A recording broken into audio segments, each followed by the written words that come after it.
پہلے یہاں قرۂ ارض میں آئس ایج جیسے ہم ماضی میں جانتے ہیں کہ اتنا ٹھنڈا سیارہ تھا، یہاں پہ سیل یعنی زندگی جو ہے اس کا وجود ناممکن تھا. پھر قدرت نے یہاں پہ ان گیسز کے وجود کو جو ہے میک شور کیا، اور ان گیسز نے سورج کی روشنی کو اپنے اندر جذب کر کے یہاں پہ ایک ایسا ٹیمپریٹ زون کریٹ کیا جس کے اندر انسانی یعنی شیلڈ بنا دی، جی ایک ایسی حرارت -50 سے +50 وہ رکھ دی کہ جس کے نتیجے میں یہاں پہ خلیہ جو ہے اس کو اپنے گرو کرنے کے لیے پیدا ہو گئی. یہ اس کی طرف سے تھا، لیکن یہ آج سے 200 سال تک تو اسی نیچرل سٹائل میں چلتا رہا. پھر جب یہ ہمارے ہاں انڈسٹریلائزیشن آئی ہے، اس کے بعد پھر جو ہمارے ساتھ یہ اربنائزیشن ہوئی ہے اور پھر ماڈرنائزیشن ہوئی ہے، اس کے نتیجے میں انسانوں نے ایک بدقسمتی کہہ لیں، یا جو ہم نے یہ انڈسٹریلائزیشن انڈسٹری کا پہیہ چلانے کے لیے، ٹرانسپورٹ کا پہیہ چلانے کے لیے ہم نے کیا نکالا، توانائی کا ذریعہ جو ہے فاسل فیولز نکال، وہ کوئلہ نکالا، چاہے ہم نے تیل نکالے ہیں، چاہے ہم نے گیسز نکالی ہیں. یعنی جب ہم نے قدرت کے نظام کو چھیڑا تو ہمیں اس کی سزا ملنا شروع ہو گئی. دوسرے لفظوں میں یہ کہا جا سکتا ہے 200 سالوں میں ہم نے ان فاسل فیولز کو اتنی بڑی مقدار میں اپنی انڈسٹری، ٹرانسپورٹ اور روزمرہ زندگی میں ان کو اتنی بڑے پیمانے پہ خارج کیا ہے کہ اب وہ قرۂ ارض کے اندر اتنی بڑی مقدار میں یہ گیسز اکٹھی ہو گئی ہیں کہ وہ ہیٹ کو اپنے اندر ٹریپ کر رہی ہیں مسلسل، اور قرۂ ارض کے ٹیمپریچر کو مسلسل کئی دہائیوں سے بڑھا رہی ہیں، جس کی وجہ سے گلوبل وارمنگ ہو گئی ہے. اب مسلسل گلوبل وارمنگ 4-5 دہائیوں سے قرۂ ارض کا ٹیمپریچر جو ہے وہ اپنے نارمل ٹیمپریچر سے بڑھ کے اتنا زیادہ ہو گیا کہ اس کے نتیجے میں کلائمیٹ چینج ہو گیا ہے. اس پہ دیکھیے، ابھی آپ نے جس طرح سے کہا کہ یہاں پہ فاسل فیولز کا استعمال اور گیسز دوسری جو پیدا ہو رہی ہیں، علی اعجاز صاحب ان گیسز کو جو ہمارے یہاں پہ ہم دیکھتے ہیں کہ جو لاہور میں یا ارد گرد ہم اپنے پنجاب میں دیکھتے ہیں یا پاکستان میں ایون کے دیکھتے ہیں کہ یہ یہاں پہ بھی ہم اپنا حصہ تو ڈال رہے ہیں، چاہے کہ اوورآل ہم گلوبل جو شیئر ہے اس میں ہمارا حصہ بہت تھوڑا ہوگا، لیکن یہاں پہ تو ہم کوشش کر رہے ہیں. تو اس کو روکنے کے لیے کیا کیا جا رہا ہے؟ اچھا، اس میں گرین ہاؤس گیسز کا جیسے سر نے ذکر کیا، تو گرین ہاؤس گیسز میں اگر ہمارا شیئر کریں تو پوری دنیا کا 0.8% بنتا ہے، پورے پاکستان کا ملا کے، صرف لاہور یا پنجاب نہیں. تو پورے ہم تو آلریڈی ایگریکلچر کنٹری ہیں اور ہمارا شیئر نہ ہونے کے برابر ہے. ٹھیک ہے. پھر بھی گورنمنٹ آف پاکستان میسو اس میں کر رہی ہے، انویسٹمنٹ بھی کر رہی ہے اور پروجیکٹس بھی لا رہی ہیں، اور کوشش کر رہے ہیں کہ 2027 تک ہم کاربن نیوٹرل ہو جائیں. اس کے اوپر NDC بھی ایک بنایا گیا ہے کہ وہ کوشش کر رہے ہیں کہ ہم اپنے کاربن کو جو ہے نیوٹرل کر لیں، اور اتنے جتنے ہم پروڈیوس کر رہے ہیں اس سے زیادہ اس کے سنک ڈیولپس کر لیں. ہم اپنے فورسٹ کو بڑھا رہے ہیں، اربن فورسٹ کی طرف جا رہے ہیں، اور اس طرح کے پروجیکٹس کر رہے ہیں. جیسے سولر پہ آپ دیکھیں کہ ابھی گورنمنٹ آف پنجاب جو ہے وہ سولر ڈسٹریبیوٹ کر رہی ہے، اس گرین انرجی انیشیٹو، اور اس کے 50,000 گھروں میں سولر دیے جا رہے ہیں. تو یقینی طور پہ جو ہمارا گریڈ جو ہے جو کوئلے پہ ہے یا فوسل فیولز پہ ہے اس کو گرین کرنے میں اس میں ہیلپ آؤٹ ہوگا. اس کے علاوہ انڈسٹریز کے اوپر گورنمنٹ کے اسپیشل انیشیٹیوز آئے ہیں کہ وہ ایسے فیول یوز کریں جو یا تو گرین ہو یا رینیویبل ریسورسز سے. انڈسٹریز ایسی بھی ہیں چونکہ آپ کا متعلقہ ڈپارٹمنٹ بھی ہے کہ جو پیدا ہی آپ کاربن پر کر رہی ہیں، یا آپ یہ کہہ سکتے ہیں کہ جو فضا کو خراب کرنے والے جو مادے ہیں وہ چھوڑ رہی ہیں. ویسی انڈسٹریز ہیں، میں ان کا الگ سے آپ جانتے ہیں، ان کو روکنے کے لیے کیا کیا جا رہا ہے؟ دیکھیں، گورنمنٹ آف پنجاب بڑا اسٹرکٹ ایکشن کر رہی ہے ان تمام انڈسٹریز کے اوپر جو کہ وائلیٹ کر رہے ہیں ہمارے اسٹینڈرڈس کو. ہم انہیں الاؤ نہیں کر رہے آپریٹ کرنا. اگر آپ لاسٹ 20 یا 30 ڈیز کا ہمارا دیکھیں تو ہم نے کوئی 55 لاکھ کے قریب فائن کیا ہے ان کو. ٹھیک ہے. کو 70-80 کے قریب یونٹس کو بند کیا گیا. یہ صرف لاہور کے اندر کیا گیا ہے. جو یونٹس بند کیے ہیں، بیسیکلی میں یہی آپ سے یہ اس پہ کرنا چاہ رہا تھا کہ جو یونٹ بند ہوئے ہیں اس میں کس انڈسٹری کے زیادہ لوگ شامل تھے؟ دیکھیں، اس میں ملٹیپل سیکٹرز کی انڈسٹریز ہیں، اسٹیل انڈسٹریز ہیں، اس میں بوائلر ریلیٹڈ ٹیکسٹائل انڈسٹریز ہیں، کچھ فوڈ کے یونٹس ہیں، مگر بوائلرز ہیں جن میں یا فرنسز ہیں، ان کے اوپر ہمارا میسو فوکس ہے. کیونکہ ایک تو وہ گرین ہاؤس گیسز کی ایمیشن کر رہے ہیں جو کہ انٹرنیشنل گلوبل لیول پہ اس کا افیکٹ آ رہا ہے. ہمیں اس میں ایشو آ رہا ہے لوکل لیول پہ ہمارا پارٹیکولیٹ میٹر بھی بڑھتا جا رہا ہے. پارٹیکولیٹ میٹر جب بڑھتا ہے تو ہمارا ایئر کوالٹی انڈیکس خراب ہو جاتا ہے، جس کی وجہ سے ہمیں سارے ایشو اسموک کے یا اس طرح کی چیزیں دیکھنی پڑ رہی ہیں. اس کے اندر ایک میسیو اگر آپ دیکھیں تو شیئر ہے ٹریفک کا. بالکل ٹھیک ہے. ٹریفک کا شیئر بہت زیادہ ہے. اگر آپ FAO کی 2017 کی رپورٹ دیکھیں تو traffic is 43% and industries 25%. Urban unit وہ تھا پورے پنجاب کا اسٹڈی. اب اربن یونٹ نے کچھ 1-2 سال پہلے ایک اسٹڈی کی ہے، وہ اسپیسیفک لاہور کے لیے انہوں نے کی. اس میں انہوں نے لاہور کا کیلکولیٹ کیا ہے تو وہ 83% اس میں ٹرانسپورٹ سیکٹر کو کہتے ہیں اور جسٹ 9% انڈسٹری کو کہہ رہے ہیں. But they all are local pollutants, particulate matter کے اوپر ہے یہ اس کا, ان چیزوں کا, اور یہ اسموک ریلیٹڈ ایشوز کے اوپر ہے. اس میں گرین ہاؤس گیسز کی ایمیشنز کے کیلکولیشنز نہیں ہیں. مگر ہماری ایک کاربن ڈائریکٹری بھی بنائی جا رہی ہے پاکستان میں, اس کے اوپر بھی ورکنگ کی جا رہی ہے. تو پاکستان میسیو لیول پہ کوشش کر رہا ہے کہ ایک تو اپنے گرین ہاؤس گیسز کو ریگولیٹ کیا جا سکے اور اپنے کاربن سنکس پروڈیوس کیے جا سکیں. ان کاربن سنکس کے اگینسٹ اگر تو کوئی کاربن کریڈٹس یا انٹرنیشنل لیول پہ, کیونکہ بائنڈنگز ہیں اب ہمارے اوپر, COP28 میں بھی اس میں کچھ بائنڈنگز لگائی گئی ہیں کہ ہم نے کاربن نیوٹرل کرنا ہے, اپنے گریڈ کو بھی گرین کرنا ہے, اپنی انڈسٹری کو بھی گرین کرنا ہے. کیونکہ یہ ایکسپورٹ اب EU کی بائنڈنگز آ رہی ہیں کہ وہ ایکسپورٹ کو لنک کر رہے ہیں کاربن نیوٹرل کے ساتھ. تو اگر ہماری انڈسٹری یا گریڈ کاربن نیوٹرل نہیں ہوگا تو یقینی طور پہ اس کا افیکٹ ہماری ایکسپورٹس پہ بھی آئے گا. یہ کوئی اس طرح کا کوئی بندوبست تو نہیں کیا جا رہا جس طرح سے ہمیں کچھ عرصہ پہلے چائلڈ لیبر کے اوپر کیا گیا تھا کہ اب بہت ایکسپورٹ ہونا شروع ہو گئی ہے تو ہمیں کہا کہ جی آپ چائلڈ لیبر کو روکنا چاہیے. میں یہ نہیں کہہ رہا نہیں روکنا چاہیے, لیکن اسی طرح کا معاملہ اب یہ جو اس کے اوپر بھی کاربن نیوٹرلائزیشن کے اوپر بھی ہو رہا ہے. آپ اپنی ایکسپورٹ جو وہ بتائیں پہلے کہ آپ نے کیا کیا. اس میں اس طرح یقینی طور پہ چیلنجز تو ہمیں فیس کرنے پڑیں گے, مگر پاکستان سب سے بڑا ایڈوکیٹ ہے انوائرمنٹ کنزرویشن کا دنیا میں. بالکل, اور اس میں بہت ابھی کام کیا 22 میں پاکستان نے بڑی ایفرٹ کی کہ جو تھرڈ ورلڈ کنٹریز ہیں جو بیڈلی افیکٹ ہو رہے ہیں کلائمیٹ چینج کے فنومینا کی وجہ سے, گلوبل وارمنگ کی وجہ سے, ان کے لیے کوئی فنڈ کریٹ کیا جا سکے تاکہ جو لوگ مین اس کے کنٹریبیوٹرز ہیں بڑے کنٹریز وہ ان کا اپنا برڈن لفٹ کریں, اور جو غریب ملکس ہیں یا تھرڈ ورلڈ کنٹریز ہیں جن کے جو بیڈلی افیکٹ ہو رہے ہیں ان کو کمپنسیشن دی جا سکے. تو یہ صرف پاکستان کے ایفرٹس کے ساتھ ہو رہا تھا. تو EU کی یہ بائنڈنگ پوری دنیا کے لیے, صرف پاکستان کے لیے نہیں ہے, مگر ہماری گورنمنٹ نے اس پہ آلریڈی ورکنگ پہلے کی سٹارٹ کی ہوئی ہے. بالکل ٹھیک ہے. اگر آپ دیکھیں تو جو ایکسپورٹ ریلیٹڈ بڑے یونٹس ہیں ان سب میں تقریباً رینیویبل وہ انہوں نے فیول یوز کرنا شروع کر دیا. کوئلے کا فیول وہ کم کرتے جا رہے ہیں. یقیناً اس کے اوپر کام بھی ہو رہا ہے کہ جی کیا متبادل ذرائع کے اوپر جائیں اور انرجی کا جو دوسرے ذرائع ہیں وہ استعمال کریں. اچھا, اس کے علاوہ ہم ڈاکٹر صاحب چونکہ ہم نے ذکر کیا تھا کہ ہم نے قدرت کے نظام کو شاید چھیڑا تو اس وجہ سے ہمیں یہ سزا ملی. ابھی جس طرح سے علی جاز صاحب نے فرمایا کہ ہم یہاں پہ پاکستان میں پنجاب میں بہت کام کر رہے ہیں, تو کیا ہمارا جو کام ہے پنجاب کے اندر جو کیا گیا یا پاکستان میں جو کر رہے ہیں وہ ہمیں دنیا کے اندر جو ہونے والے جو اثرات ہیں جو اس گلوبل وارمنگ کا باعث بنے ہوئے ہیں ان سے محفوظ کر سکیں گے؟ اس کے اوپر میں آپ سے بات کروں گا لیکن ایک بریک کے بعد. تو ناظرین, ملاقات ہوتی ہے ایک بریک کے بعد. Welcome back. ڈاکٹر صاحب, وقفے پر جانے سے پہلے ہم بات کر رہے تھے کہ جو کچھ دنیا کے اندر ہو رہا ہے اس کے اثرات پاکستان کے اوپر پڑ رہے ہیں. پاکستان اپنے بچاؤ کی کوشش کر رہا ہے.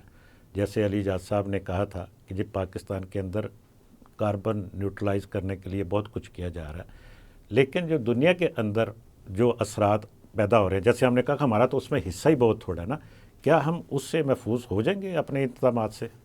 دیکھیں, میرے خیال میں پاکستان جو ہے, جیسے کہ علی جاز صاحب نے بھی کہا, بات ایسے ہی ہے کہ پاکستان کا کنٹریبیوشن گلوبل وارمنگ کے اندر یا کلائمیٹ چینج کے اندر وہ تو لیس دین 1% 0.83 تقریباً. انفارچونیٹلی جو جرمن واچ ہے جو ایک بڑا ادارہ ہے جو کہ دنیا میں بالکل نوٹ کرتا ہے کہ کون سے کنٹریز اس سے زیادہ جو ہیں غیر محفوظ ہیں, اور وہ تو ٹاپ 10 میں پاکستان پچھلے کئی سالوں سے ہے, جو کہ کلائمیٹ چینج کے نتیجے میں ہونے والی تباہیوں کا سامنا کر رہا ہے. بالکل ٹھیک ہم نے ریسنٹلی یہ متاثرین میں سب سے زیادہ ٹاپ 10 کے اندر رہے ہیں, ایسے ہی ہے, ٹاپ 10 سے کبھی ابھی بھی ایسے ہی ہے. تو اس میں اب انفارچونیٹلی جو اس میں سب سے تصویر کا ڈارکر سائڈ ہے وہ یہ ہے, جو انہوں نے بھی جس کی طرف اشارہ کیا ہے, کہ پاکستان اور اس طرح کے اور جو لو ایمٹنگ کنٹریز ہیں جو بہت کم گرین ہاؤس گیسز خارج کر رہی ہیں, لیکن وہ اس کے اثرات جو ہیں اس کو سب سے زیادہ اس کا سامنا کر رہے ہیں, منفی اثرات کا, وہ پچھلے کوئی 20-30 سالوں سے جو ہے جو جس پلیٹ فارم کا یہ ذکر کر رہے ہیں, کانفرنس آف پارٹیز COP, جو کہ ایک بڑا ریگولر فیچر بن چکا ہے, چونکہ یہ پوری دنیا کے اندر 21ویں صدی جو ہے وہ کلائمیٹ ایمرجنسی کی سچویشن ہے, پوری دنیا جو ہے اس سے خوف زدہ ہے. اور تو اس میں COP کے پلیٹ فارم پہ ہم کافی عرصے سے یہ فرمائش کر رہے ہیں کہ جی آپ ایک لاس اینڈ ڈیمیج فنڈ بنائیں, جس کے اندر امیر پچھلے دنوں میٹنگ بھی ہوئی اس کے اوپر, تو اور اس میں کہا گیا, اس میں ایک فنڈ قائم کیا گیا غالباً. یہ دیکھیں یہ اب ایک نیا کھیل شروع ہو گیا. کھیل کیا شروع ہو گیا کہ ہم امیر ملکوں کی سی او پی کے اندر ایک اپنی گروپنگ ہے, وہ کوشش کر رہے ہیں کہ کوئی ایسا فنڈ نہ بنے, کیونکہ اس کے لیے ان کو بلینز آف ڈالرز جو ہیں وہ اس کے اندر کنٹریبیوٹ کرنے پڑیں گے. تو وہ اب ایشو کو کیا کرتے ہیں, جو اس کا ایجنڈا ہے اس کو ہر دفعہ کسی نہ کسی شکل میں اس کو یا ڈی ایسکلیٹ کر دیتے ہیں یا کوئی نیا اینگل دے دیتے ہیں.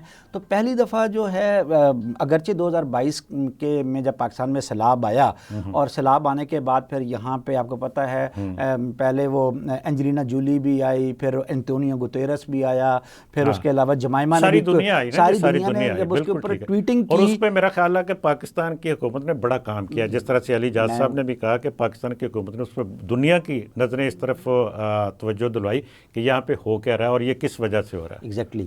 تو خیر پاکستان نے اپنا مقدمہ بڑے اچھے انداز میں, کیونکہ ہمارے ہاں سیلاب آیا تھا جولائی اگست میں, اور پھر دسمبر میں جب سی او پی یہاں پہ ہوئی ہے شرم الشیخ میں مصر میں, تو ہمارے ڈیلیگیٹس نے وہاں پہ بڑے اچھے طریقے سے اپنا کیس جو ہے وہ ایڈوکیٹ کیا تھا. مجھے یاد ہے بلاول بھٹو صاحب نے وہاں پہ بڑا اچھا, اور شیری رحمان نے, اور انہوں نے بڑا اچھے انداز میں وہاں پہ کہا کہ we do not need any charity, we need justice.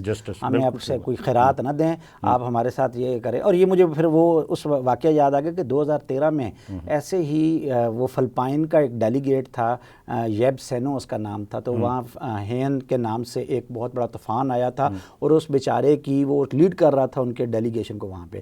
اور وہاں پہ کیا ہوا کہ اس کی فیملی جو ہے وہ ایک رات پہلے اس کے اندر ڈسپلیس ہو گئی, تو وہ اس نے وہاں پہ آ کے روزہ رکھ لیا اور وہ رونے لگ گیا, اور وہ اتنا اس نے وہاں پہ ایموشنل جو ہے ایک سین کریٹ کر دیا کہ فار دا ٹائم بینگ سارے جو امیر ملک ہیں وہ ڈیفینسو ہو گئے. ان کا اچھا جی ہم اناؤنس کرتے ہیں, ہم اس کے اوپر کوئی, اور پھر انہوں نے انتظار کیا 7 سال تک اس کو جو ہے اس لاس اینڈ ڈیمیج فنڈ کو وہ اگین میں کہتا ہوں انیکشن میں نہیں آنے دیا, اور 2020 میں پھر ہم نے کیا ہے, لیکن اب پھر اگین لمبو میں ہے. ابھی جو ہوا نہیں, اس پہ تھوڑا سا یہ ہے کہ شاید اس پہ یہ جو اس کے فائنل نہ ہونے کی ایک بڑی وجہ یہ بھی تھی کہ اس وقت یہ تھا کہ جی کہ اس کی رائٹ آف ڈسٹریبیوشن یہ کس ملک کے پاس ہونے چاہیے.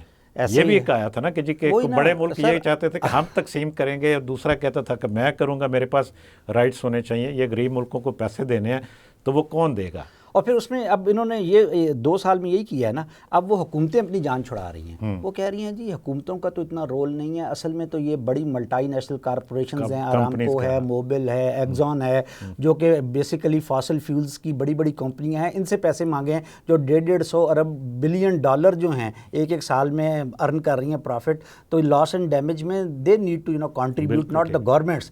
تو وہ بیسیکلی جب نہ دینا ہو تو پھر ہم تو اب دیکھیں پاکستان میں ابھی تک 2022 کے سیلاب کے آنے کے نتیجے میں جو ابھی تک اثرات موجود ہیں, ابھی تک ڈالر کا نقصان ہم نے جو ہے وہ برداشت کیا ہے. تو ہمیں پتہ ہے کہ ہم عوام کس طرح سے اس کو ابھی تک برداشت کر رہے ہیں. انٹرنیشنلی ہمیں ایز سچ جس طرح سے 2005 کے زلزلے کے بعد انٹرنیشنل ریلیف ہمیں ایفرٹس کے ذریعے سے کافی کمپنسیشن ملی تھی, اس کے بعد نہیں ملی. یقیناً اس میں ابھی ہمیں مزید کوشش کرنے کی ضرورت ہے. علی جاز صاحب, بات یہ ہے کہ آپ نے ذکر کیا کہ پاکستان میں یا لاہور میں جو بڑے شہروں میں ہم نے دیکھا کہ اسموک کا معاملہ ہوتا ہے, اور یہ سٹارٹ ہوتا ہے لاہور سے, پھر اس کے بعد باقی شہروں میں چلا جاتا ہے. اور اس میں آپ نے بتایا کہ ٹریفک کا بہت بڑا مسئلہ ہے.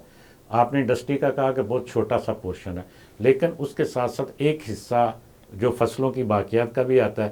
تو ان کو ٹریفک کو جو اس میں اتنی بڑی کنٹریبیوشن ہو رہی ہے, تو وہ کیسے روک سکتے ہیں, آپ کو کیا کریں گے اس کے لیے؟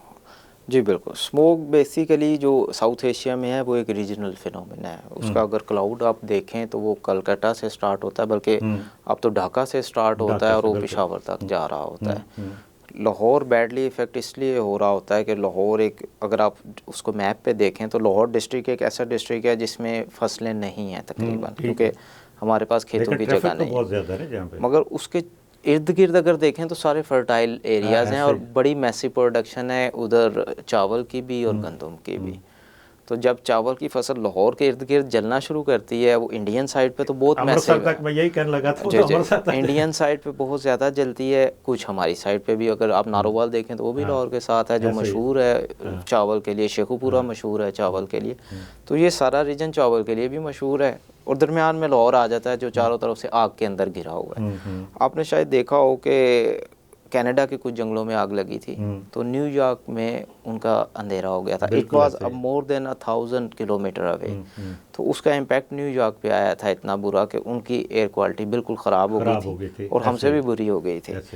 تو یہ ایک میجر امپیکٹ آتا ہے جب ڈرائی سیزن کٹتا ہے. ایک تو یہ اس کا ایشو ہے. سیکنڈ اس میں ٹیمپریچر انورژن آ جاتا ہے اسی موسم کے اندر ہی بیڈ لک کے ساتھ, کہ وہ ایک تو پہلے کلاؤڈ اس میں دھواں اٹھ رہا ہے بہت زیادہ, جب ٹیمپریچر انورژن ہو رہی ہے تو وہ ٹریپ کر رہا ہے.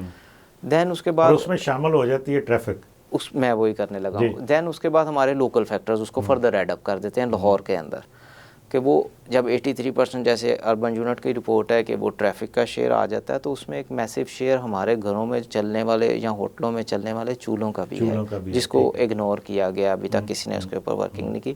لاہور میں مور دین 2 کروڑ آپ دیکھیں کہ لوگ رہتے ہیں, تو اگر 5 بندوں کا بھی یونٹ لگائیں گھر کا, تو یہ ایک میسو گھر بن جاتے ہیں جن میں روزانہ 3 ٹائم چولہا جلنا ہے. اور فوسل فیول ہمارا گیسز ہیں, یا لکڑی جلائی جاتی ہے, یا LPG ہے, یا نیچرل گیس جلائی جا رہی ہے. These are all fossil fuels. تو وہ ان کا ایک کاربن کا بھی ایشو آ جاتا ہے, پارٹیکولیٹ میٹر کا بھی ایشو آ جاتا ہے.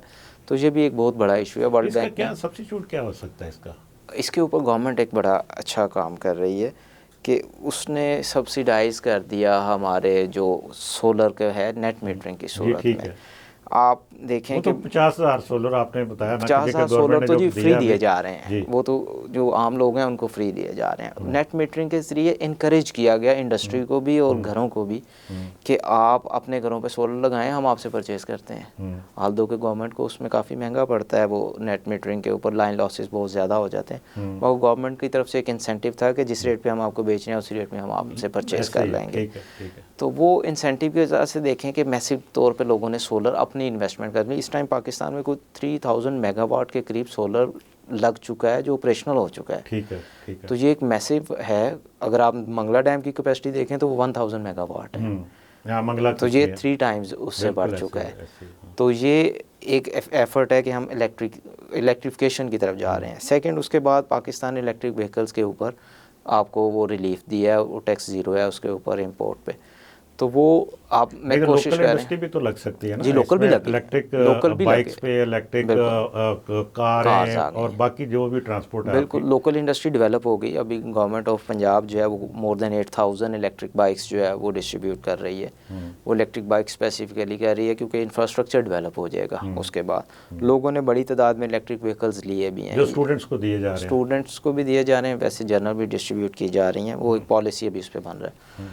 تو گاڑیاں جو ہیں وہ لوگوں نے اپنے طور پہ الیکٹرک وہیکلز بھی لیے ہیں, اور جب وہ ڈیمانڈ کریٹ ہوئی ہے تو انڈسٹری نے بھی اس کے طور پہ اپنے آپ کو اسٹیبلش کرنا شروع کر دیا ہے. جیسے جیسے وہ ڈیمانڈ بڑھتی جا رہی ہے تو اس کے ساتھ ہی انفراسٹرکچر بھی ڈیولپمنٹ ہونا شروع ہو گیا ہے. آپ دیکھیں کہ پہلے آپ کو کہیں چارجنگ پوائنٹس نہیں ملتے تھے, اب کچھ پیٹرول پمپس پہ ہمیں چارجنگ پوائنٹس مل جاتے ہیں. مگر یہ گریجول پروسیس ہے, ایک لمبا ٹائم لگے گا.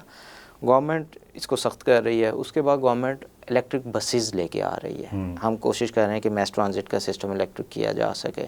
27 بسز کا ایک پائلٹ پروجیکٹ کر رہی ہے گورنمنٹ کہ وہ لاہور کے اندر لانچ کر دی جائیں. یہ ود ان 6 منتھس آپ دیکھیں گے کہ ٹرانسپورٹ ڈپارٹمنٹ اس کے اوپر ورکنگ کر رہا ہے. 27 الیکٹرک بسز آ جائیں گے. پھر گورنمنٹ جو ہے وہ ڈیزل بسز کو بالکل ڈسکریج کر رہی ہے, اور ڈیزل ہائبرڈ یا الیکٹرک بسز کو انکریج کر رہی ہے. ڈیزل ہائبرڈ کا بھی ایمیشنز کافی کم ہو جائیں گے. اور ایک جو میجر ایشو ہم دیکھتے ہیں کہ لاہور شہر میں آپ کو پبلک ٹرانسپورٹ سسٹم نہیں ملتا. تو گورنمنٹ اب وہ ٹرانسپورٹ سسٹم ڈیولپ کرنا چاہ رہی ہے. یہ اس طرح نہیں ہے کہ میٹرو بسز چلا دی جائیں گی. گورنمنٹ کوشش کر رہی ہے کہ لاہور کو کوئی 1600 کے قریب بسز چاہیے لاہور کے لیے. تو وہ الیکٹرک بسز بھی لائی جا رہی ہیں یا ڈیزل ہائبرڈ بسز لائی جا رہی ہیں تاکہ اس کو کیا جائے, اور وہ ایک لوکل جو پبلک ٹرانسپورٹ کا سسٹم ہے اس کو ڈیولپ کیا جا سکے. گورنمنٹ میسو اس کے اوپر ایفرٹ کر رہی ہے. 27 بسوں کا ایک پائلٹ پروجیکٹ ہے, آگے 600 بسیں اور گورنمنٹ اس کے اوپر ورکنگ کر رہی ہے کہ وہ بھی لائی جائیں اور وہ چلائی جا سکیں. اس میں تقریباً 150 کے قریب تو پیور الیکٹرک بسز ہوں گی, اور باقی جو ہیں وہ ہائبرڈ ڈیزل ہائبرڈ بسز ہوں گی. تو ایک جو آپ پبلک ٹرانسپورٹ سسٹم جب ہو جائے گا تو پھر ہمارے پاس ایک کوشن آ جائے گا کہ ہم گاڑیوں پہ یا اپنے پرائیویٹ اون وہیکلز ہیں ان کے اوپر کوئی بائنڈنگ لگا سکیں گے. اس پہ مجھے یہ ضرور اس میں اضافہ کیجیے گا کہ جو آپ کے جو ٹرانسپورٹ کا سسٹم ہے سارا, جی اس میں بہت سی ٹرانسپورٹ ایسی ہے جس کو سڑکوں پہ نہیں ہونا چاہیے، جس کو روڈ پہ نہیں ہونا چاہیے، اس کو کیوں نہیں روکا جاتا؟ ہاں، اس کے لیے نہیں روکا جا رہا کہ میں نے کہا کہ آلٹرنیٹ سسٹم نہیں ہے. مثلاً آپ میری گاڑی اگر بند کر دیں گے تو میں کیسے جا سکوں گا آگے؟ بس یہ پبلک ٹرانسپورٹ اویلیبل نہیں. کوالٹی ہے نا، ایک اسٹینڈرڈ ہے. میں آپ کی جو پہلے سالانہ ایک ہوتی تھی کہ اس کی اپروول ہے کہ جی کہ یہ گاڑی آ سکتی ہے سڑک پہ، یہ نہیں آ سکتی، میں بند کرنے کی بات تو کر ہی نہیں رہا. تو اس کو کیوں نہیں، وہ ڈپارٹمنٹ کیوں نہیں روکتا؟ ٹرانسپورٹ کا محکمہ جو وہ کیا کر رہا ہے؟ جی، ٹرانسپورٹ نے اس پہ اوپر وکس سیٹ جو ہے نا وہ سسٹم انٹروڈیوس کیا ہے. وہ ایوری 6 منتھ پاسنگ کر رہا ہے. پہلے ہو جاتی تھی مینول، آپ دیکھتے ہوں گے کہ وہ پاسنگ کر دیتے تھے. اب وہ اس پہ بین کر دیا ٹرانسپورٹ ڈپارٹمنٹ نے. اب صرف وکس پاسنگ کر سکتا ہے. مگر وکس کی ایک ایشو یہ ہے کہ وہ لگتا ہے صرف جو کہ پبلک وہیکلز ہیں ان کے اوپر، ٹھیک ہے. جو پرائیویٹ اون وہیکلز ہیں، گاڑیاں یا بسز، وہ اس کے نہیں آتی. تو اس کے اوپر لیجسلیشن کی جا رہی ہے. سیکنڈ، ایک انوائرمنٹ ڈپارٹمنٹ اور PND نے مل کے ایک پلان بنایا. اس کے اندر کوشش کی جا رہی ہے، it's a long term plan, کو سال کے اندر اندر ہے کہ 20 سال یا اس سے پرانی 30% گاڑیوں کو فیز آؤٹ کر دیا جائے. ٹھیک ہے. جیسے آپ کہہ رہے ہیں کہ وہ امپلائی کرنے کے قابل نہیں ہوتی، 50 سال پرانے ٹرکس ہیں یا بسیز ہیں، تو ہم 20 سال پہ آ گئے ہیں. یقیناً اس کے اوپر گورنمنٹ کوشش کر رہی ہے اور کامیاب بھی ہوگی. ہم اس پہ ابھی بات جاری رکھیں گے، لیکن ایک بریک کے بعد. تو ناظرین، ملاقات ہوتی ہے ایک بریک کے بعد. Welcome back. ڈاکٹر صاحب، وقفے پر جانے سے پہلے ہم بات کر رہے تھے کہ جو مقامی طور پر ہم کر سکتے ہیں. ہماری، جیسے ابھی آپ نے ذکر کیا کہ ہم نے انٹرنیشنل لیول پہ بڑی کوشش کی. آپ نے بتایا کہ جو وزیر خارجہ پاکستان کے بلاول بھٹو اس وقت اور ان کے ساتھ شہری رحمان نے یہ بڑی کوشش کی، اور ان کو بلکہ اس کے اوپر بڑا اپریشیٹ کیا گیا پوری دنیا میں ان کی اس کاوش کو.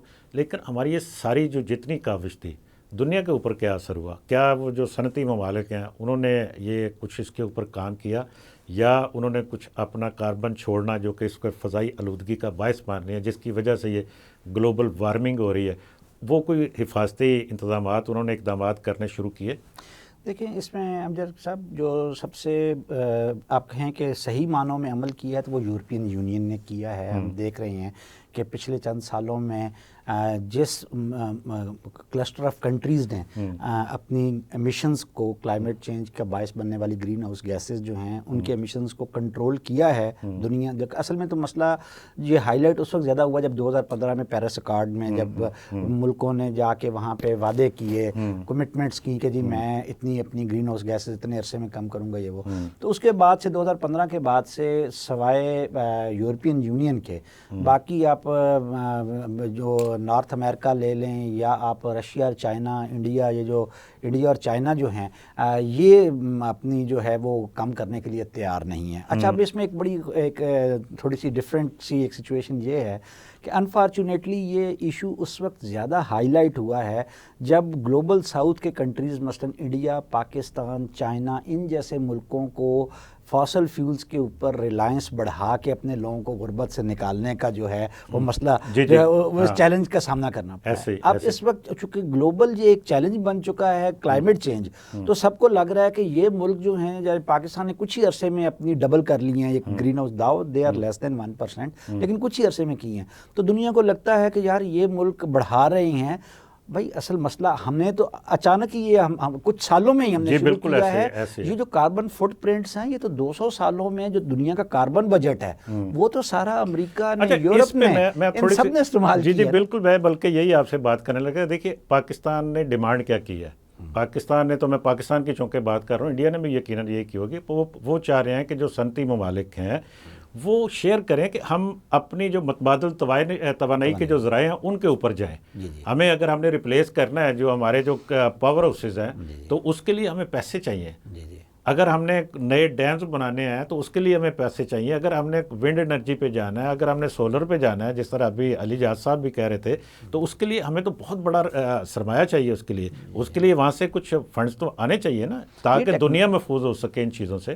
جی ایگزیکٹلی آپ صحیح کہہ رہے ہیں. پاکستان کا یہ وہی تو مقدمہ ہے جو لاس اینڈ ڈیمیج فنڈ میں ہے نا, وہ ہم اس سے یہی کہہ رہے ہیں کہ ہم کوئی آپ سے خیرات نہیں مانگ رہے, ہم آپ سے ٹیکنالوجیکل سپورٹ بھی چاہ رہے ہیں. آپ جو نئی جدید ٹیکنالوجیز ہیں جس کے ذریعے سے آپ کاربن نیوٹرلٹی کی طرف جا سکتے ہیں, اس میں بھی آپ ہمیں ہیلپ آؤٹ کریں. پھر ساتھ ہی ساتھ آپ یہ جو آپ کے کیے ہوئے کے نتیجے میں ہمیں بھگتنے والے ڈیزاسٹرز ہیں, ان کی فور کاسٹنگ سے لے کے ان سے نمٹنے تک کا جو سارا عمل ہے, کیونکہ یہ ڈیزاسٹر صرف ہمارے پاس ہی تو نہیں آ رہے, امریکہ میں بھی آ رہے ہیں, یورپ میں بھی آ رہے ہیں, لیکن ان کے پاس اتنا اچھا نظام ہے کہ وہ اس کی جو ریپرکشنز یا ریمیفیکیشنز ہیں اس سے وہ بہت حد تک بچ جاتے ہیں. لیکن وہ ہمیں ہماری کیپیسٹی بلڈنگ نہیں کرنے. جی ایک چھوٹا سا فکرہ اس میں آپ کی بات میں اضافہ کروں. میں نے تھوڑی دیر پہلے ذکر کیا تھا کہ کاربن نیوٹرلٹی کے نام پر کیا ہمیں جو ہماری جو ترقی جو تھوڑی بہت ہو رہی ہے اس کو روکنے کی یہ کوشش تو نہیں ہے کوئی؟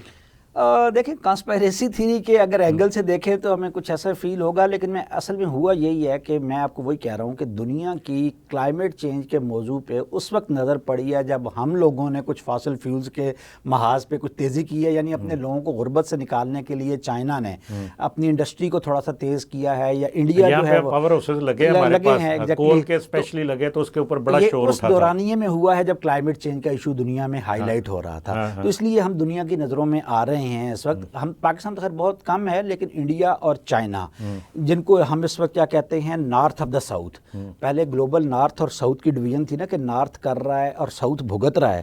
اب ساؤتھ کے اندر بھی ڈویژن ہو گئی ہے کہ north of the south, south میں ہم جو ہیں وہ جن کی کنٹریبیوشن نہ ہونے کے برابر ہے, اور نارتھ آف دا ساؤتھ میں انڈیا اور چائنا ہے. تو دنیا کی نظر ان دونوں پہ ہے. گریجولی پاکستان پہ بھی پڑ رہی ہے, جیسے آپ کہہ رہے ہیں کہ وہ کہہ رہے ہیں جی کاربن نیوٹرلٹی کے, تو اس کانٹیکس میں پاکستان پہ بھی نظریں دنیا کی پڑتی ہیں. لیکن ایونچولی ہمیں اپنا مقدمہ اس طرح سے پیش کرنا ہے کہ دیکھیں جی ہمارے ہاں کلائمیٹ چینج ایک بڑا ایشو ہے, لیکن ہمارے پاس اس سے بڑی افریتیں ہیں, غربت کی شکل میں, ان امپلائمنٹ کی شکل میں.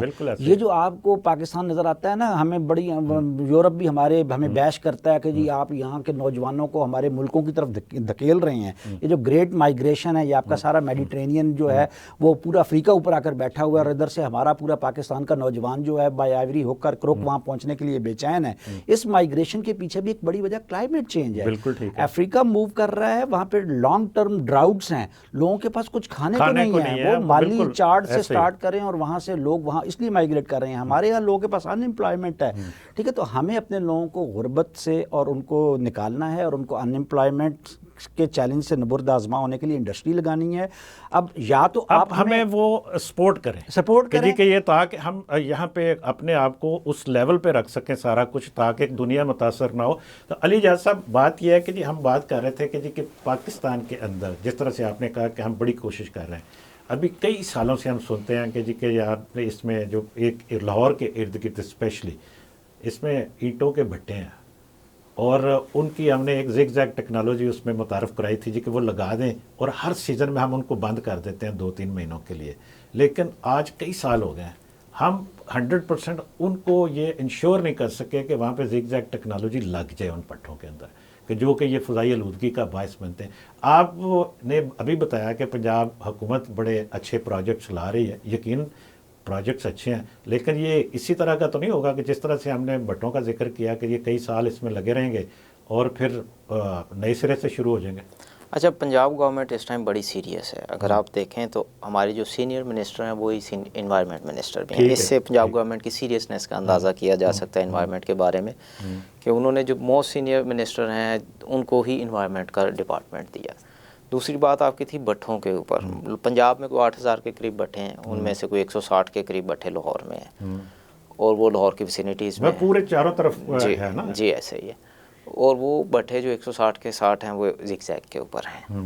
اچھا, زگ زیگ ٹیکنالوجی کا انتخاب کیوں کیا گیا؟ اس کا انتخاب اس لیے کیا گیا, یہ ایک اینٹیں رکھنے کا سٹائل ہے پرانے بٹھے کے اندر, تاکہ وہ بڑا ایزیلی اس میں, اس کی چمنی میں بھی کوئی لگاتے تھے شاید کوئی اس کا, میں وہی بریف کرتا ہوں نا, اس کو رکھا گیا اس طرح کہ وہ منیمم چینجز کرنے پڑے اور اس کا ایفیکٹ بہت زیادہ ہو جائے. اس میں ایک بلور لگتا ہے, سمپل بلور ہے, اور اینٹیں رکھنے کا سٹائل ہے, بس یہ ڈفرینس ہے اس کے اندر. اب وہ بلور اس پرانے بٹھے پہ بھی چل سکتا ہے, اس سے کوئی فرق نہیں پڑتا, ٹھیک ہے, مگر اس کے لیے سکشن پروڈیوس کرنے کے لیے لازمی ہے. پرانے بٹھے میں ایڈیشنل ایڈ ہو جاتا ہے, کوئی فرق نہیں پڑتا. اب وہ سٹیکنگ کرنی پڑتی ہے. ابھی تک ہمارے بٹھوں والے جو ہیں ان کے پاس اس کی ایکسپرٹیز ڈیولپ نہیں ہو سکی. تو وہ ایکسپرٹیز دیکھیے نا، جب وہ ڈپارٹمنٹ ایک کہتا ہے پالیسی دیتا ہے تو اس کو دینی چاہیے. بالکل، ڈپارٹمنٹ نے ان کی ٹریننگز بھی کروائی ہیں، مگر چونکہ وہ لیبر کلاس ان کی ہے بہت زیادہ پڑھی لکھی نہیں ہے، تو وہ ایک کلچر کے طور پہ یا فیملی رن ان کا جو مستری ہے وہ سیکھتا ہے اور وہ اس طرح آ رہا ہے. وہ پڑھے لکھے انجینئرس تو ہیں نہیں کہ ہم انہیں کسی انسٹیٹیوٹ میں بٹھا لیں، انہیں سمجھانا تھوڑا مشکل کام ہے. دوسرا ایشو یہ ہے کہ یہ 30 to 40% فیول کی بچت دیتا ہے بٹھے والے کو. بٹھے والے کو اکنامیکل فائدہ ہے زگ زیگ چلانے میں، انسینٹیو بھی ہے. اس کے باوجود وہ کیوں مہنگی ٹیکنالوجی پہ جا رہا ہے؟ کیونکہ وہ اس کے پاس لیبر نہیں ہے، جو اسکلڈ لیبر ہے وہ نہیں ہے. مگر اس کی تعداد بڑی تیزی سے بڑھتی جا رہی ہے کیونکہ اکنامک انسینٹیو ہے نا اس کے اوپر. Fuel is very expensive now. کوئلہ وہ جو یوز کرتے ہیں وہ 4 گنا مہنگا ہو چکا ہے اس ٹائم، تو وہ کوشش کر رہے ہیں اس کی بچت کرنے کے لیے. ایک چیز مجھے تجویز اور آئی تھی، آپ چونکہ ڈپارٹمنٹ میں بیٹھے ہیں، ابھی آپ نے کہا کہ جی کہ پاکستان کے اندر، پنجاب کے اندر اسپیشلی ہم بات کرتے ہیں اور لاہور کی بات کرتے ہیں کہ یہاں پہ جو باعث بن رہا ہے اس میں 83% آپ نے کہا کہ ٹریفک کا ہے. اگر ہم غور کرتے ہیں، آج کل دیکھ لیں اسکولوں میں چھٹیاں ہیں تو آپ کی سڑکوں کے اوپر ٹریفک 50% ہے. یہ میں بالکل وہ فگرز دے رہا ہوں کہ جو اس وقت آپ ڈیٹا لے سکتے ہیں ٹریفک پولیس سے بھی، کہ اس وقت لاہور کی سڑکوں پہ 50% ٹریفک ہے صرف اسکولوں میں چھٹیاں ہونے کی. تو یہ گرمیوں کی چھٹیاں سردیوں میں دے دیا کریں. ہاں جی بالکل، آئیڈیا اچھا ہے آپ کا. ہمیں جب ایکسٹریم سموگ آتا ہے تو یہ کرنا پڑتا ہے مگر ہم اس کو پسند نہیں کرتے. ایکچولی ایشو یہ ہے کہ اتنی ایکسٹریم ہیٹ ہے اس ٹائم، ہیٹ ویو آئی ہوئی ہے، تو ہمیں وہ گرمیوں کی چھٹیاں بھی 4 دن پہلے کرنی پڑی، آپ نے دیکھا ہوگا.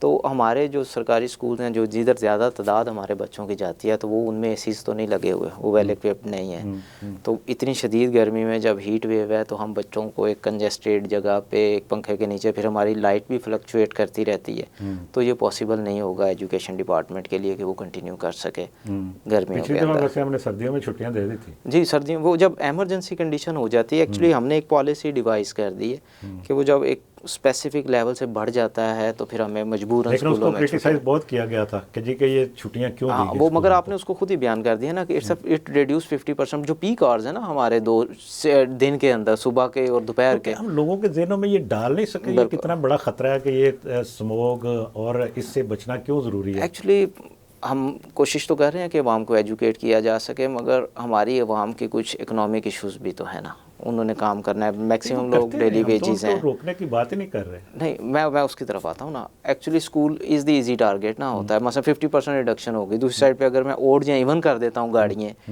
کہ جی ایک دن اوڈ چلے گی، ایون چلے گی، ہر بندے کے پاس 2 گاڑیاں تو نہیں ہیں. پبلک ٹرانسپورٹ ہمارا اتنا اسٹرینتھن نہیں ہے ابھی کہ وہ پورا لوڈ بیئر کر سکے اس چیز کا. تو مجبوراً ہمیں جو پاسبل وے آؤٹ ہوتا ہے اس کی طرف جانا پڑتا ہے کہ ہم اوڈ اینڈ ایون اگر کر لیں تو انفراسٹرکچر بیئر نہیں کر سکے گا لوڈ کو.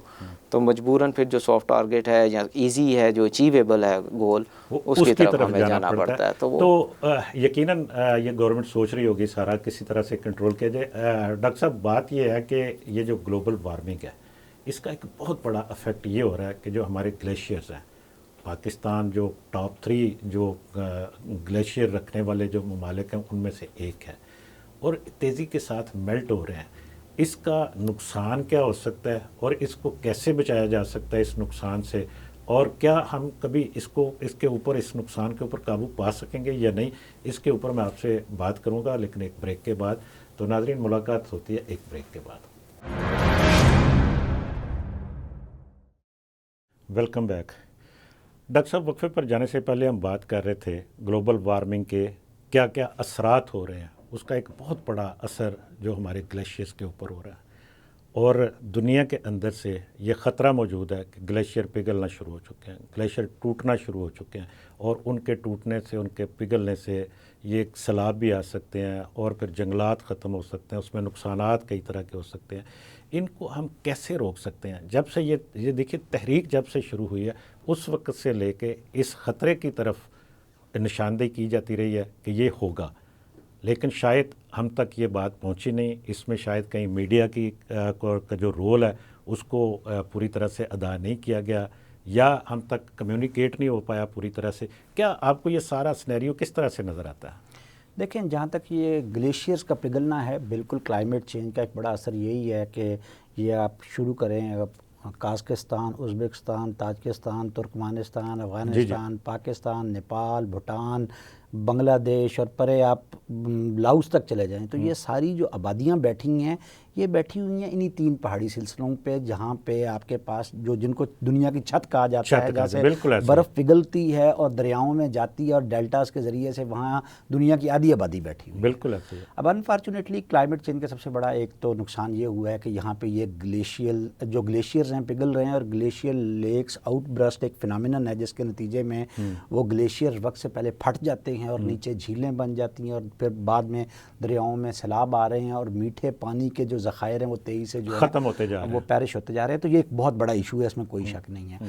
جہاں تک آپ کا سوال ہے کہ جو اس کی موومنٹس ہیں کلائمیٹ چینج کی، تو میں سمجھتا ہوں ذاتی طور پہ کہ اس وقت پوری دنیا میں جس طرح سے خصوصاً گلوبل ناردرن کنٹریز کا جو یوتھ ہے ان کے اندر جو موومنٹس ہیں، جو تحریکیں ہیں، وہ انفارچونیٹلی یا آپ دوسرے الفاظ میں یہ کہہ لیں کہ شاید کسی ڈر یا خوف کی وجہ سے گلوبل ساؤتھ میں جنم نہیں لے سکیں۔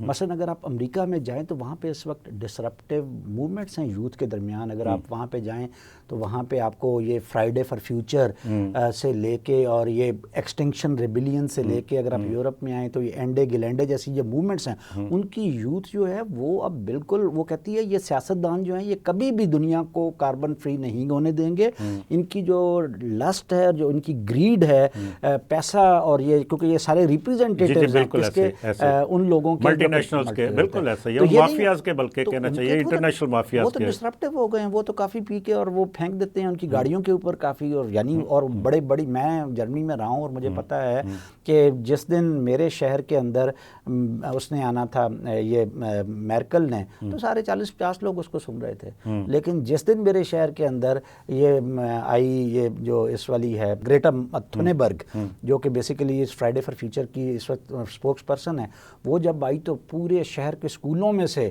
اور کالجوں یونیورسٹیوں میں سے لاکھوں کی تعداد میں لوگ اس میں چلے گئے۔ تو وہاں پہ جو ایکٹیویزم کی یہ شکلیں میں دیکھ رہا ہوں، اس کے نتیجے میں ان کے حکمرانوں پہ اور ان کی پریشر ہے۔ انفارچونیٹلی ہم نے اپنی یوتھ کو ایک تو ان ایشوز کے اوپر سینسٹائز نہیں کیا، اور دوسرا ان بیچاروں کو ہم نے ایسے ایشوز پہ الجھا دیا ہے کہ وہ کسی قسم کی جو ہے کوئی پریشر گروپ نہیں بن سکے۔ میں اس کی ایک مثال دیتا ہوں، جیسے کہ میں آپ سے پہلے بھی ذکر ہو رہا تھا کہ اسی لندن شہر میں گریٹ اسماگ آف لندن جب 1952 میں آیا تو چند دنوں میں ہزاروں لوگ مر گئے۔ اس کے بعد وہاں پہ انہوں نے اپنی ہوا کو اتنا صاف کیا ہے کہ آج دنیا کے صاف ترین شہروں میں لندن کا شمار۔ بالکل ایسے ہی۔ انفارچونیٹلی میں 2014 سے یہاں پہ دیکھ رہا ہوں، 2014-15 سے 10 سال ہو گئے ہیں، اور یہ اسماگ کا ایشو جو ہے وہ لاہور میں ہر سال صورتحال پہلے سے بری ہوتی جا رہی ہے، اور ایونچولی ہم پھر وہ جو ہے اس طرح سے کہ وقتی سے جو ہیں ہم کچھ لے آتے ہیں سولوشنز کے، جی اسکول بند کروا دیں یا اس طرح کے، تو ہمارے پاس کوئی ایسی لانگ ٹرم پالیسیز جو ہیں ابھی تک انفارچونیٹلی ابھی تک ہمیں نظر نہیں آ رہی ہیں۔ ہم ایک آسان اسکیپ گوٹ ڈھونڈ لیا ہے ہم نے کہ جی انڈیا سے ہوائیں آئیں اور ادھر سے یہاں پہ آ گئی، آسان ٹارگٹ ہے نا جی، کہ وہ کہیں کہ جی کہ جناب ادھر سے آ گیا دھواں آ گیا، جس وجہ سے we need to make here some communities of care جس میں ہماری سول جو سوسائٹی ہے اس کو، میڈیا کو اور پالیسی میکرز کو اور اسٹوڈنٹس کو، ان سب کو اکٹھے ہو کے اور اس ساری رسپانسبلٹی کو جو ہے اون کرنا چاہیے، اور اپنی ہوا کو صاف بنانے کے جو ہیں وہ جو اقدامات ہیں اس کی طرف بڑھنا چاہیے۔ مل جل کے ہوگا یہ آپ صرف کہیں کہ صرف پالیسی میکرز کر لیں گے، یہ نہیں ہوگا۔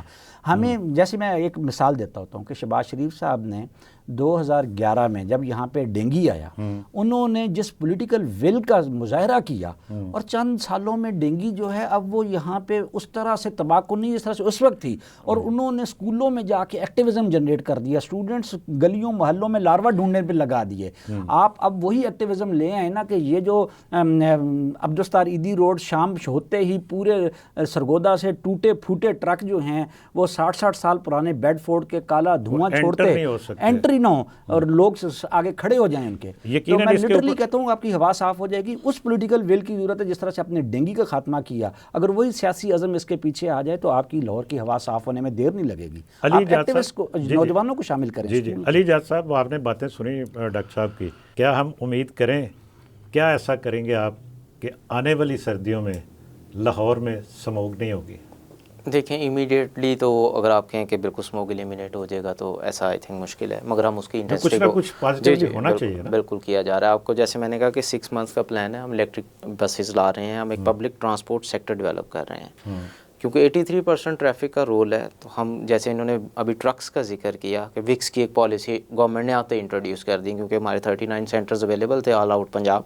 ہم نے وہ مینول ختم کر دی اور کہہ دیا کہ صرف وہی وہیکل پاس ہوگا جو کہ وکس سینٹر پاس کرے گا، وہ ایوری 6 منتھ پاسنگ ہوگی. ابھی ہم اس کے پاس بعد جا رہے ہیں کہ سیف سٹی کو انوالو کر کے ان کے اوپر اسٹیکرز لگا دیے جائیں اور صرف اسی گاڑی کو انٹر ہونے دیا جائے جس کے اوپر وہ اسٹیکرز لگائیں. یہ ایک پالیسی لیول پہ ابھی جس کا ذکر کر رہے ہیں ڈاکٹر صاحب کہ جی کہ وہ رات کو آتی ہیں جو دھواں چھوڑتے ہیں وہ ٹرک آتے ہیں اور پوری فضا کو آلودہ کرتے جاتے ہیں. ایسے ہی انہی کی وجہ سے 83% شیئر ہے نا جی ٹریفک کا لاہور کے اندر. جو ایشو یہ آتا ہے کہ وہ کنسٹرکشن میٹیریل لا رہے ہوتے ہیں، ایک تو وہ اپنا دھواں چھوڑ رہے ہوتے ہیں، بعض مرتبہ وہ ان کے ٹائروں میں ریت پھنسا ہوتا ہے اور وہ بھی اڑا ہوتا ہے، ان کی باڈی پہ بھی ریت ہوتا ہے، تو وہ اس کی وجہ سے بھی یہ ایشوز آتے ہیں. تو اس کو باؤنڈ کیا جا رہا ہے.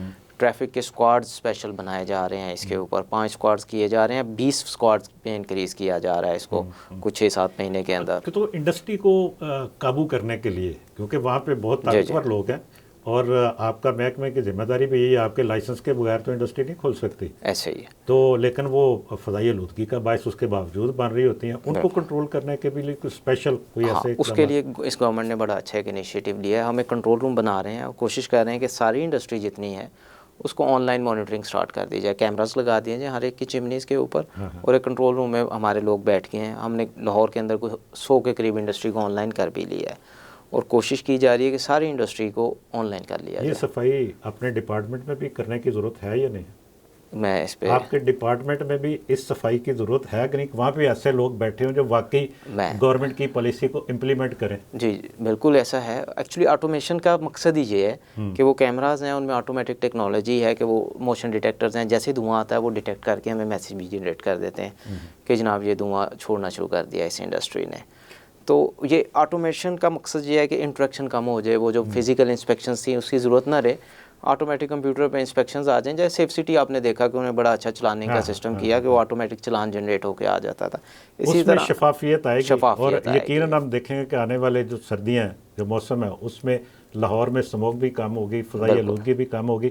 تو ڈاکٹر صاحب میں آخر پہ آپ سے یہ جاننا چاہتا ہوں کہ جی کہ جیسے ہم نے پہلے ذکر کیا ایک تحریک اس لیول پر جس میں نوجوانوں کو شامل کیا جائے اور اس میں میڈیا کا رول ہو، اس کو ایک پوری ایک کیمپین بنا دی جائے، اس کے لیے آپ کے ذہن میں کیا ہے کہ لوگوں کو کیا بتایا جائے کہ یہ ہے کیا اور کس طرح سے آپ اس کو کنٹرول کر رہے ہیں اور کیوں کریں؟ دیکھیں میں وہی کہہ رہا ہوں کہ چونکہ یہ جو موضوع ہے انوائرمنٹل سائنسز، یہ بڑا جو ہے تھوڑا سا گنجلک ہے. جیسے آج آپ نے ابھی علی اعجاز صاحب سے جتنے سوالات کیے ہیں وہ پارٹیکولیٹ میٹر جس کو ماحولیاتی آلودگی کہتے ہیں وہ اس سے جڑے ہوئے ہیں. جو آپ نے مجھ سے سوالات کیے وہ ماحولیاتی تبدیلی سے جڑے. اب ہمارا جرنلسٹ بیچارہ اتنا سادہ ہے کہ وہ ان دونوں کی جو وہ درمیان جو فرق ہے اس کو ہی نہیں سمجھ پاتا. وہ ترجمہ جب کرتا ہے تو وہ ماحولیاتی آلودگی کو ماحولیاتی تبدیلی کے طور پہ پیش کر رہا ہوتا ہے. تو میرے خیال میں ہمیں اپنے جرنلسٹ کو جو ہے اس کی ٹریننگ کرنی چاہیے. سب سے پہلے تو جرنلسٹ کی ٹریننگ اس میں اب لیئرز بن گئی ہیں. کچھ جرنلسٹ تو ایسے ہیں جو کہ جہاں پہ international digital news web sites کے جو جرنلسٹ ہیں وہ اب اتنے زیادہ ٹرینڈ ہو چکے ہیں کہ وہ ان چیزوں کو بہت بہتر طریقے سے سمجھتے ہیں. ہمارے BBC-Urdu.com یا وائس آف امریکہ Urdu.com کا یا انڈیپینڈنٹ Urdu.com کا DW-Urdu.com کا اردو نیوز کا. لیکن جو ہمارے اس وقت ایگزسٹنگ جو اپنے لوکل یہاں کے جو میڈیا ہاؤسز ہیں ان کے جرنلسٹ کی ہمیں ٹریننگ کرنے کی ضرورت ہے. انہیں پہلے ہمیں کلائمیٹ چینج سائنس یا انوائرمنٹل سائنسز جو ہیں پہلے ہم نے اس حوالے سے ان کو جو ہے ان کی ذرا تھوڑی سی ٹریننگ کرنی ہے. پھر ہم نے ان کو جرنلزم کے ٹیچر کے طور پہ میں یہ سمجھتا ہوں کہ پھر ہمیں ان کو سمجھانا ہے کہ وہ ان کو اس نے رپورٹ کیسے کرنا ہے. وہ صرف یہ رپورٹ کر کے نہ چلے جائیں کہ جی دلی میں 52.3 ریکارڈ ٹوٹ گیا. اس کو بتائیں کہ یہ 52.3 جو ہے یہ جسٹ ایپیسوڈک فریم نہ لگائیں، اس کو تھیمیٹک فریمنگ لگا کے جائیں. وہ ہمیں آئنگر کب بتا گیا 1972 میں کہ یہ بھائی موقع ہے کہ جب پینک کریٹ ہو گیا 52.3 ڈگری سینٹی گریڈ، فوراً آپ تھیمیٹک فریمنگ کر کے لوگوں کو بتائیں کہ یہ کیوں ہوا ہے. یہ کلائمیٹ چینج کی وجہ سے ہوا ہے. کلائمیٹ چینج کس وجہ سے؟ گلوبل وارمنگ کی وجہ سے ہے, اس کے پیچھے گرین ہاؤس گیسز ہیں, گرین ہاؤس گیسز کے خاتمے میں میرا اور آپ کا کردار کیا ہو سکتا ہے, بالکل ٹھیک, تو ہم اپنی رسپانسبلٹی کو سمجھ سکیں. تو میرے خیال میں میڈیا کی ایسی ٹریننگ جرنلسٹوں کی, وہ میرے خیال میں اس میں بڑا امپورٹنٹ رول پلے کر سکتی ہیں. دوسرا, ہمیں اپنی یوتھ کو اس میں سارا انگیج کرنا چاہیے, سول سوسائٹی کو کرنا چاہیے, تاکہ ذرا ان کے اوپر بھی ذرا چیک اینڈ بیلنس رہے, اور پھر ہم جو ہے ذرا بہتری یقیناً ہم بہتری کی طرف جائیں گے. اور بہت شکریہ آپ کا ڈاکٹر صاحب, آپ کا, اور علی جا صاحب آپ کا. تو ناظرین, آپ نے دونوں مہمانوں کی گفتگو سنی. یہ بڑا ایک سینسٹیو ایشو ہے, اور اس کی حساسیت سے شاید ہم پوری طرح سے ابھی آگاہ نہیں ہیں, کیونکہ ہمیں بہت ساری چیزیں بہت تاخیر سے پہنچتی ہیں. اور اس کے علاوہ ایک اور پوائنٹ ہوتا ہے کہ ہمیں یقین کرنے میں بڑا ٹائم لگتا ہے کہ یہ واقعی ہمارے لیے خطرہ ہے, یہ یقیناً خطرہ ہے, اس کو آپ سمجھیے کہ یہ خطرہ ہے. آپ نے دونوں کی بات سنی, اور ہم امید کرتے ہیں کہ ان دونوں کی جو گفتگو ہے اس سے ہم کچھ نہ کچھ حاصل کریں گے, اور اپنے ارد گرد خیال رکھیں گے وہ کون سی ایسی اشیاء ہیں, کون سے ایسے عوامل ہیں, کون سے ایسے کام ہیں جو ہو رہے ہیں جو فضائی آلودگی کا باعث بن رہے ہیں, جو گلوبل وارمنگ کا باعث بن رہے ہیں. ان سے ہمیں سب کو مل جل کر روکنا ہے. آج کے پروگرام سے اتنا ہی, اجازت دیجیے, اللہ حافظ.